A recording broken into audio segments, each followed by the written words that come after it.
Enquanto isso, a gente já aciona os nossos analistas de política também em Brasília, César Feitosa e Ranier Bragon, para comentar esse assunto. Havia muita dúvida, né, Ranier, começando com você, em relação a se, de fato, esse PL da dosimetria seria pautado hoje. Davi Alcolumbre já tinha feito essa promessa, mas uma negociação ali nos bastidores levantava essa possibilidade de a matéria ser deixada para o ano que vem, o que não aconteceu. Boa noite, seja bem-vindo. Boa noite, Marina. Boa noite, Celso. A votação logo cedo na Comissão de Constituição e Justiça já deixou claro que há uma maioria folgada para esse projeto ser aprovado, e não só ser aprovado, como de forma definitiva e ir para a sanção ou veto do presidente Lula. Houve uma discussão muito grande ali mais cedo sobre um possível acordo que há nos bastidores envolvendo a base do governo, que estaria disposta a não criar empecilhos para essa votação, em troca de ver o Congresso aprovar de forma tranquila a pauta econômica que o presidente Lula espera ver aprovada neste final de 2025. Isso foi falado pelo senador Renan Calheiros, que diz que o líder do governo no Senado, o senador Jacques Wagner, o procurou fazendo essa proposta. O próprio Jacques Wagner confirmou isso posteriormente, mas dizendo que agiu em nome próprio, como um senador mais, digamos assim, mais experiente, que quer ver tudo dar certo e tal, mas gerou uma reação ali dos próprios líderes governistas indo às redes sociais e entrevistas falando que não há acordo, que eles são contra.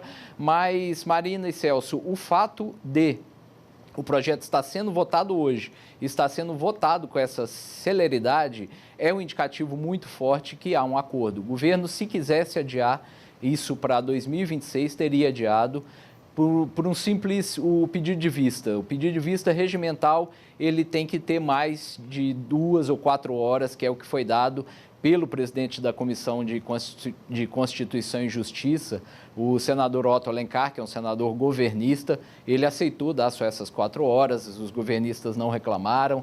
Enfim, na prática, o projeto está indo para votação, deve ser votado, deve ser aprovado no Senado e vai para a sanção ou veto do presidente Lula. Aí sim, é um tempo mais elástico. Há essa promessa, essa perspectiva dos governistas de que o presidente Lula vete, mas a gente lembra sempre que a palavra final, nesse caso, é do próprio Congresso.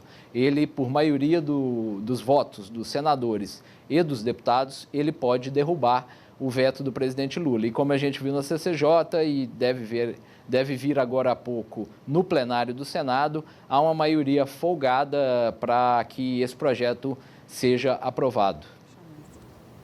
A gente tem aí a manifestação do senador Randolfo Rodrigues, do PT, né? E o César Feitosa, a gente pode imaginar que ainda dentro do nosso jornal a gente vai ter o início da votação desse projeto de lei, né? Exatamente, Celso, porque geralmente essas votações no Senado, elas são divididas em alguns momentos, assim. Primeiro, os contrários aos projetos de lei, eles podem apresentar o que nós chamamos de kit obstrução, que são pedidos de retirada de pauta, de adiamento de discussão, votações antes do mérito que podem, de alguma forma, tentar adiar a análise e a votação mais propriamente dita desse projeto de lei. Então, logo depois disso, os senadores também vão passar por uma fase de discursos antes do início da votação do projeto de lei da dosimetria, que o resultado pode sair hoje ainda durante o jornal. A expectativa, inclusive, é de que esse resultado seja proclamado antes de 8h30. Nós vamos seguir acompanhando para ter essas informações. Mas um ponto que é relevante é explicar bem certinho quais são os impactos bem diretos desse projeto de lei naquelas pessoas que foram condenadas pelos atos de 8 de janeiro, mas também para os líderes dessa organização criminosa que tentou dar um golpe de Estado, segundo as condenações proclamadas pelo Supremo Tribunal Federal. Quase todas essas pessoas foram condenadas por 5 crimes. os crimes de golpe de Estado, de abolição do Estado Democrático de Direito, de organização criminosa armada, dano qualificado ao patrimônio público e deterioração do patrimônio tombado. O que esse projeto faz, essa versão final, é retirar um desses crimes das condenações, que é o crime de abolição do Estado Democrático de Direito. O argumento principal é de que esses dois crimes, golpe de Estado e abolição do Estado, são muito parecidos e que, portanto, não faria sentido uma pena se somar a outra na pena final desses condenados. O Supremo entende diferente, que os atos, por exemplo, de Bolsonaro antes da eleição visavam a tentativa de apagar os poderes do judiciário e que depois houve uma tentativa de golpe de Estado ao tentar destituir o presidente eleito Luiz Inácio Lula da Silva. O que o Congresso faz agora é tirar um desses crimes, portanto, abaixar essas penas e dar benefícios para antecipação da progressão das penas. Hoje, os condenados pelos crimes do 8 de janeiro, eles só têm o direito de progressão de regime depois de cumprir 25% da sua pena total. Com esse projeto de lei, a progressão do regime pode ser autorizada com somente 16%, ou seja, 1/6 da pena tendo sido cumprido. E, além disso, tem outros benefícios que são dados nesse projeto de lei, mas a leitura que é feita hoje no Congresso, especificamente também no Senado, é de que o projeto ele foi acertado, retirando a possibilidade de ampliação desses benefícios para aquelas pessoas que cometeram crimes comuns e que, portanto, o Centrão e a direita e até mesmo uma parte dos partidos aliados do presidente Lula veem um projeto palatável e que, portanto, deve ser aprovado hoje. A gente viu uma manifestação, inclusive, do líder do governo no Senado, Jacques Wagner, nas redes sociais, dizendo que não há acordo nem troca de votos e que o PT vai votar contra a proposta de mudança na dosimetria das penas, mas na prática o que a gente vê é justamente essa medida encontrando ali um caminho, né, entre os senadores de aprovação. Eu vou pedir licença para vocês só para a gente ouvir o que está dizendo nesse momento o senador Randolfo Rodrigues, que é o líder do governo no Congresso Nacional. Vamos ouvir e daqui a pouco a gente volta com a análise. Eu dirigi um dos piores centros de tortura e de morte da ditadura.